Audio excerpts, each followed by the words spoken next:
In this video, what we're gonna do is explain what is a crypto wallet, and I'm gonna explain a little bit how it works before we actually go to the desktop and set up multiple wallets on your phone and on your desktop and hardware wallet. So let's dive right into it. A cryptocurrency wallet is responsible for holding your public and private keys. What makes a crypto wallet unique is that you are encrypting your public and private keys onto your wallet using a seed phrase. So for example, I set up a wallet. Typically what you'll have, we'll give you an example, is your seed phrase. So this will be a backup, something you have to do right away. So right here, we're going to have an example of our seed phrase. So what you're gonna see in a minute is the public and private key. When you set up your wallet, you're going to be able to back up your wallet right away. And what it's going to do is give you either a 12, 16, or 24 word backup. What you're gonna do is write down the words that they give you in the specific order that they give it to you. So for example, Apple. Say word number 2 is chaos. Word number 3 is window. Say the other one is sheet. Say the next one is table. So before putting funds on your wallet, what you want to do is write down all these words. So when you add and generate new private keys, this is going to allow you to restore it if you ever lose the wallet. So again, you're going to get your seed phrase. Make sure that you write down Apple, chaos, window, whatever your words are. Never share it with anybody.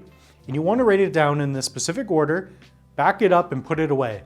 We're going to talk about different ways that you can store it and back it up. Me personally, I think it's a good idea to back it up to metal. So if you ever have a fire or something like that and you lose access to your wallet, you can go back to your metal recovery sheet. You can type in your words and then it will regenerate and restore your private keys. So you can get access to your coins because your cryptos are stored on your private keys. So step 1 is you want to write down these words. That's your seed phrase. So now that you've done that, you can then begin to generate private keys. So for example, some wallets, they will already generate tons of different wallets for you. So for example, if you set up a crypto.com wallet, it will already generate the wallets for you. So let's say that you create a new wallet and in the wallet, you have a Bitcoin key. So what it will look like on the inside will be something like this. So this will be your private key. And that will be, for example, 7NLWI4. So it will look something like this. It will be a long string of numbers and letters. So basically when somebody sends money to you, that's where the coins will be stored on. I'm gonna give you a deeper example of this. So when you generate a Bitcoin wallet, you will have your private and your public key. So your public key will be something like 8XO, something like this, just to give you a simple example. Now, what's important to note is that the private key, you never share that with anybody. Your private key is where the coins are stored onto, okay? And then your backup can help you get access to your private keys.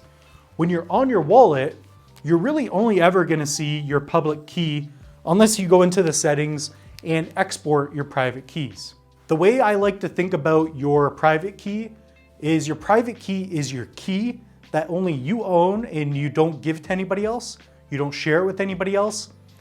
And your public key is kind of like your home address or an email.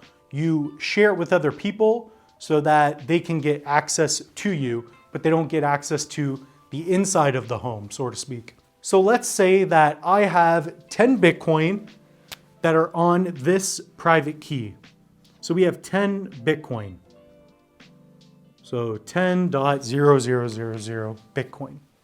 And I want to send, say, $20 to Scott's wallet. Well, Scott has to have a wallet and he's going to send me his public key. So Scott will send me his public key from my wallet, I'm going to send him, for example, let's just estimate what this would be. Let's say I'm going to send him $100, 0.00001248 Bitcoin. So what's going to happen is I'm going to send 0.0000124. Let's just say it adds up to about $100. And I send that to Scott's wallet. That is going to go onto his public key that he gives me.